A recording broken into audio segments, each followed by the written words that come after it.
मैं कहता हूँ कि 2-4 पॉइंट तो खून उसका जल ही जाएगा। सिर्फ अगर उसको देख के मुस्कुरा दीजिए, बस ऐसे स्माइल दे दीजिए, 2 पॉइंट खून तो उसका जल ही जाएगा। कुछ कहने की ज़रूरत नहीं है। हर जगह कहना उचित नहीं होता है ना, और हर जगह मुस्कुराना भी ठीक नहीं होता है। अब अपने दुश्मन को किसी मैयत में देख लो और मुस्कुराओ तो क्या कर देखा ससुर क्या चल गए इनके मुस्कुराहटिए भागत ही, तो वहाँ पर भी हंसना गलत है। लेकिन अगर जो आपको जितना जलाए उसको बस हंस दीजिए, मुस्कुरा दीजिए, उतना ही आपके लिए क्या है। तो क्या किया जाए, इस तरीके से टेस्ट में मज़ा तो आई नहीं, नए टेस्ट आप लोग का सफल हुआ, तो कैसे तरीका अपनाया जाए, कैसे इसको आगे बढ़ाया जाए इस चीज़ को। सभी लोग अपना अपना इंट्रोडक्शन दीजिएगा। चलो भाई पीछे से सरिता अपना इंट्रोडक्शन दो, अपना सब दिख जाएंगे। बोलो मिलेगा कि नहीं मिलेगा। आजकल एक से एक टीचर है जो यूपीएससी की तैयारी कराते हैं, पीसीएस की तैयारी करवाते हैं, पेट और सुपर टेट की तैयारी करवाते हैं, नीट और जेई की तैयारी करवाते हैं। जो चाहोगे यूट्यूब से मिल जाएगा, लेकिन वो मज़ा आपको नहीं मिलेगा ऑनलाइन जो आपको ऑफलाइन में सर से क्वेश्चन कर कर उसका सही जवाब आप कभी ऑनलाइन क्लास में नहीं पा पाएंगे। हकीकत है कि नहीं है। इस वजह से पढ़ने का एक लक्ष्य बना लीजिए कि हमको पढ़ना है। अब इसमें बताइए CCC के जो बच्चे होंगे वो तो कतई नहीं पास कर पाएंगे, क्योंकि मैंने आज ही CCC के बच्चों के लिए अपने YouTube पर एक वीडियो डाली है, आज आप घर जाके देख लीजिएगा। सबको मैंने लिंक भेज दिया है, ग्रुप का लिंक मैंने सबको भेज दिया है। जब आप घर जाएंगे ना, YouTube चालू करेंगे तो फर्स्ट वीडियो आज मैंने दोपहर में डाली है, उसमें मैंने यही बताया है कि CCC को पास कैसे करना है। जैसे कुछ बच्चे क्या होते हैं ना कि क्वेश्चन देखने के बाद हिल जाते हैं।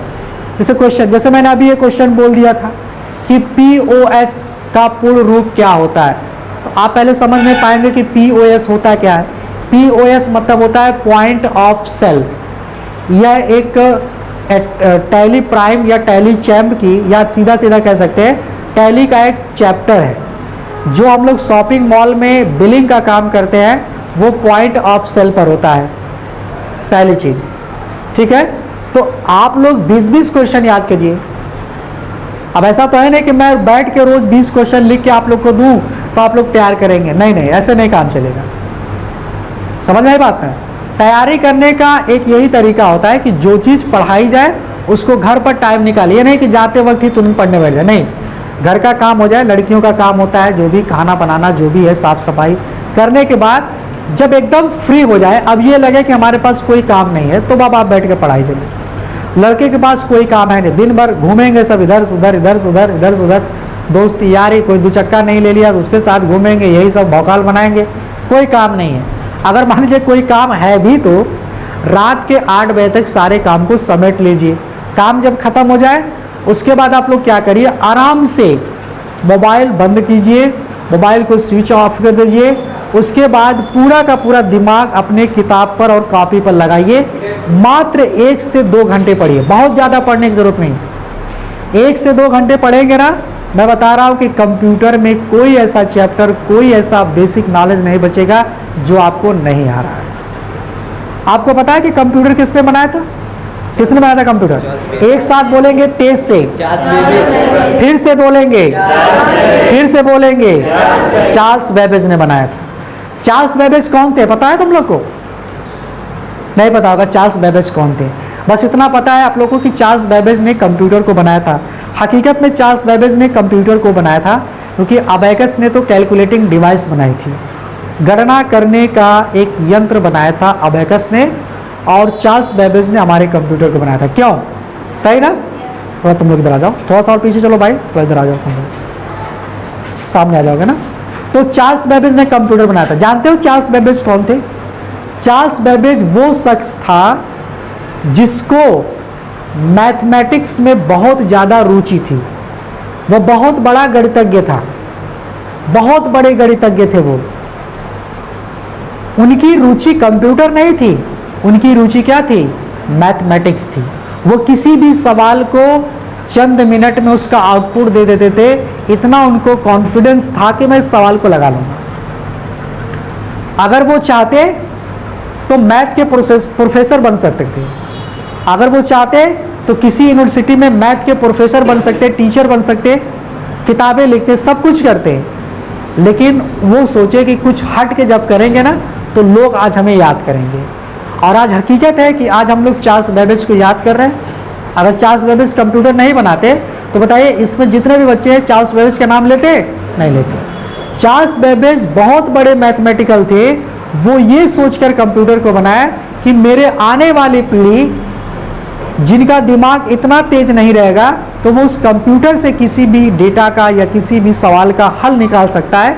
इस वजह से उन्होंने कैलकुलेटिंग डिवाइस यानी कि कंप्यूटर बनाया था। वो चाहते तो मैथमेटिक्स के इतने बड़े मैथमेटिक्स थे, किसी सवाल को देखते हो चंद सेकंड में उसका आउटपुट दे देते। वो चाहते तो कंप्यूटर नहीं बनाते। बिल गेट्स क्या थे? बिल गेट्स के पिता और माता तो वकील थी, लॉयर थी। वो भी चाहते थे कि मेरा बच्चा क्या बने? लॉयर बने। क्या बने? लॉयर बने। लेकिन आज बिल गेट्स लॉयर नहीं है, क्योंकि बिल गेट्स का मन पढ़ाई में बिल्कुल ही नहीं लगता था। उसके मम्मी पापा तो एकदम हैरान हो गए कि इसका क्या होगा, इसके भविष्य का क्या होगा।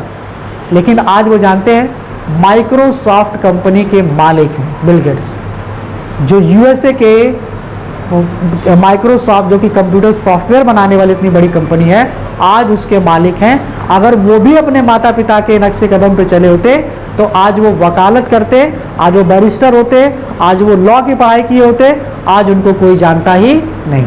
लेकिन उन्होंने माइक्रोसॉफ्ट जैसी कंपनी का नींव रखा और वही सॉफ्टवेयर आज हम हर कंप्यूटर में चलाते हैं। समझ में आई बात? तो कहने का मतलब है कि कोई चीज इम्पॉसिबल नहीं होती है। आखिर कंप्यूटर बनाया तो इंसान ने ही बनाया ना, तो हम याद क्यों नहीं कर पाते? किसी चीज को भूल क्यों जाते हैं? हमें भूलना ही नहीं है, बिल्कुल नहीं भूलना है। अच्छा, हमारा दिमाग क्या करता है? हमारा दिमाग गलत चीजों में बहुत तेज लगता है। जैसे कोई किसी को मार रहा है, किसी को गाली दे रहा है, कोई लड़की किसी के साथ घूम रही है, कोई लड़का किसी लड़की के साथ घूम रहा है, तो इस चीज में हमारा माइंड बहुत तेज जाता है।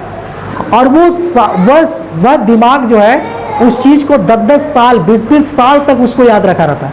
फॉर एग्जाम्पल कोई लड़की अगर भाग गई चोरी से किसी लड़के के साथ और 10 साल बाद उसकी शादी लगेगी तो पड़ोसी कहेगा अरे वो तो लड़की ठीक नहीं, वो तो किसी के साथ भागी थी। लेकिन अगर वही हादसा खुद के घर में होता है तो लोग भूल जाते हैं, क्योंकि हमारा दिमाग जो होता है ना, दूसरे के कामों में उंगली करने की बहुत आदत होती है। हम अपने आप को नहीं देखते कि हम क्या करें। सेम वही चीज़ हमारा पढ़ाई में होता है। हम ये देखेंगे कि फला लड़का पढ़ने में बहुत अच्छा है, फला लड़का SSC पास किया था A ग्रेड से, सुपर ग्रेड से, हम क्यों नहीं पास कर पाते? तो हम कैसे पास करेंगे? क्योंकि वो पढ़ाई कर रहा था और हम वो करना नहीं चाहते। हम तो YouTube पे शॉर्ट वीडियो देखने में मस्त है, आता जा रहा है, जाता जा रहा है, आता जा रहा है, जाता जा रहा है, तो जो चीज़ सब पढ़ा है वो भी भूल गया। तो सबसे पहली चीज़ होती है कॉन्सेंट्रेट करना, अपने आप को पढ़ाई में लेकर चलना। अब तुम लोग को एक कहानी सुनाता हूँ 2 मिनट की, उसके बाद तुम लोग को सुनाता हूँ। देखो, जैसे कहा जाता है ना कि हर चीज़ असंभव होती है। क्या होती है? असंभव होती है, लेकिन हम उसे संभव बनाना कोशिश करते हैं। जैसे लड़कियां हैं, खाना बनाती हैं, लड़के खाना नहीं बनाते।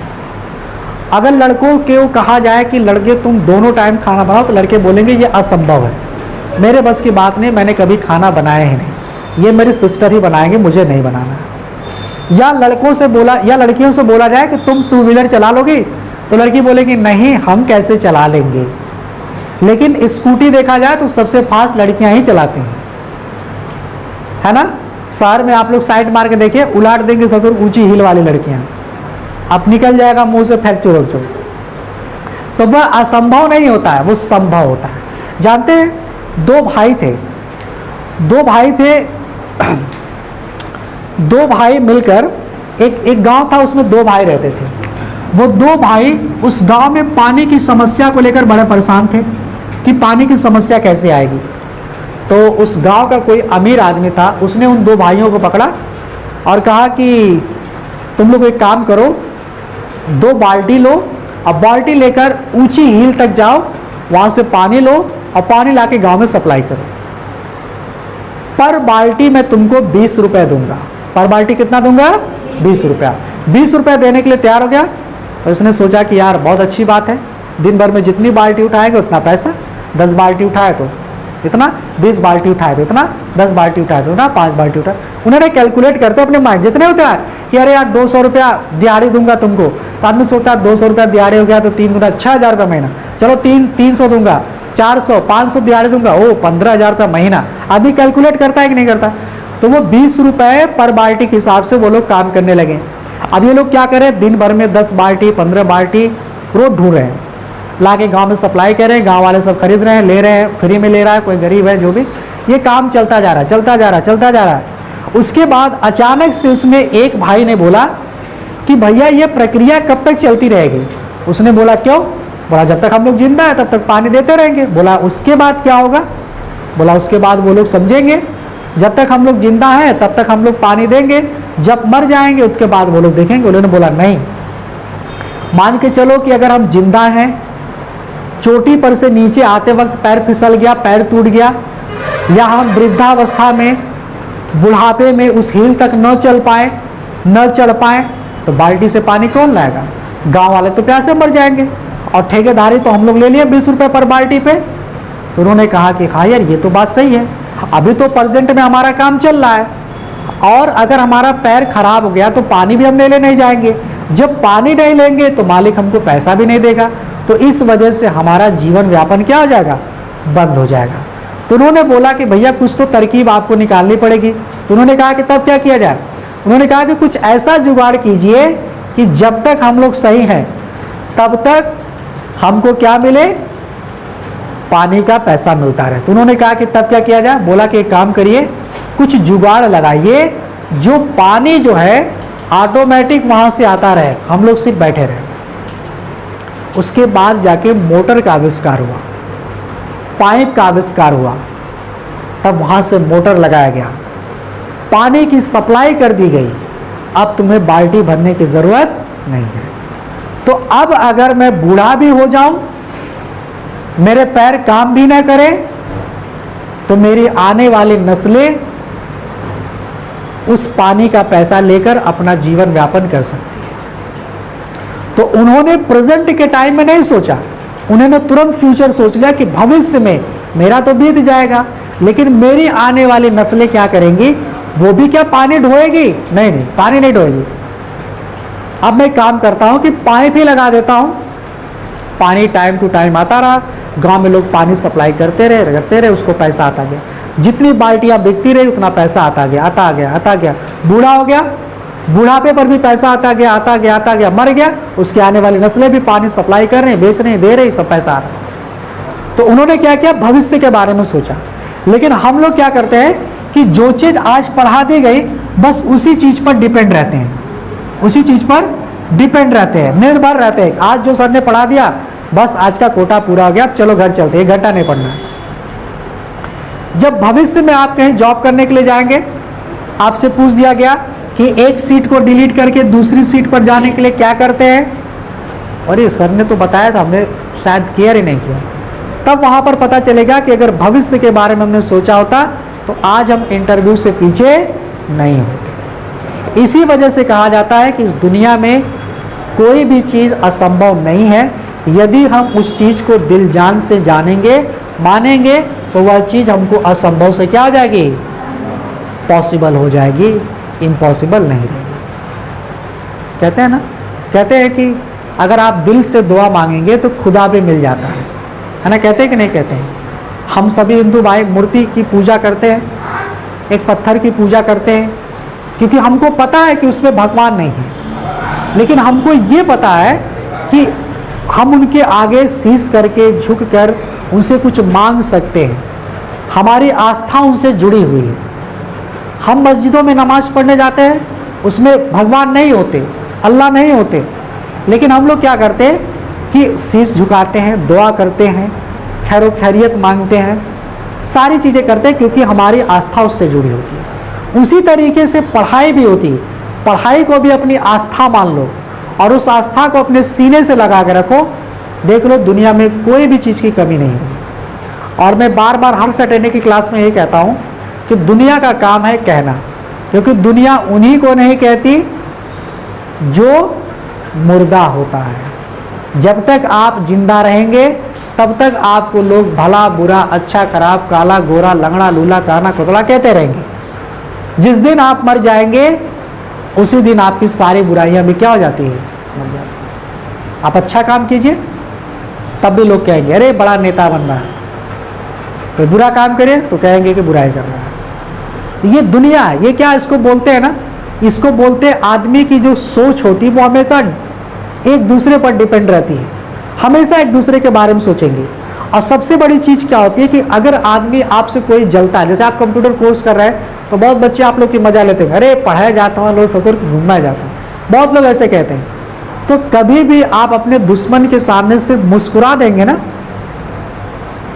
मैं कहता हूं कि 2-4 पॉइंट तो खून उसका जल ही जाएगा। सिर्फ अगर उसको देख के मुस्कुरा दीजिए, बस ऐसे स्माइल दे दीजिए, 2 पॉइंट खून तो उसका जल ही जाएगा। कुछ कहने की जरूरत नहीं है, हर जगह कहना उचित नहीं होता है ना, और हर जगह मुस्कुराना भी ठीक नहीं होता है। अब अपने दुश्मन को किसी मैयत में देख लो और मुस्कुराओ तो क्या कहकर देखा ससुर क्यों चल गए इनके मुस्कुराहटिए भागत है, तो वहां पर भी हंसना गलत है। लेकिन अगर जो आपको जितना जलाए उसको बस हंस दीजिए, मुस्कुरा दीजिए, उतना ही आपके लिए क्या है। तो क्या किया जाए, इस तरीके से टेस्ट में मजा तो आई नहीं, अनए टेस्ट आप लोग का सफल हुआ। तो कैसे तरीका अपनाया जाए, कैसे इसको आगे बढ़ाया जाए, इस चीज को सभी लोग अपना अपना इंट्रोडक्शन दीजिएगा। चलो भाई पीछे से सरिता अपना इंट्रोडक्शन दो, अपना